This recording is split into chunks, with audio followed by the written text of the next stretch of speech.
سبق نمبر 2 حروف مدہ، ان کو حروف ہوائیہ بھی کہا جاتا ہے۔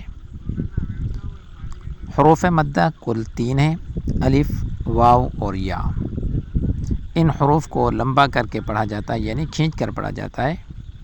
ان کا مخرج جوفدین یعنی منہ اور حلق کا خالی حصہ ہے، اس لیے انہیں حروف ہوائیہ بھی کہا جاتا ہے، الف، واو اور یا۔ حروف مدہ کے شرائط یہ ہیں: الف سے پہلے زبر ہو، جیسے با۔ اب دیکھیں با، الف زبر با، الف سے پہلے زبر آ رہی ہے۔ اسی طریقے سے تا، تا الف زبر تا، الف سے پہلے زبر آ رہی ہے، تو یہ الف مدہ ہے۔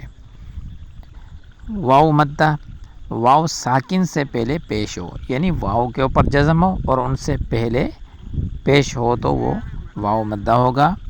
اسی طریقے سے یا مدہ، یا ساکن سے پہلے زیر ہو، یعنی یا کے اوپر جزم ہو اور یا سے پہلے زیر ہو تو وہ یا مدہ ہوگا۔ ان کی مثالیں یہ ہیں: الف مدہ کی مثال قال، قاف الف زبر قا، دیکھیں الف سے پہلے زبر آ رہی ہے، قال، اس کو ایک الف کی مقدار کھینچ کر پڑھیں گے۔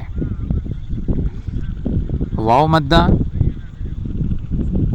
یقول، قاف واو پیش قو، واو ساکن ہے ان سے پہلے پیش ہے تو یہ واو مدہ ہے، ایک الف کی مقدار یا ایک سیکنڈ کھینچ کر پڑھنا ہے اس کو۔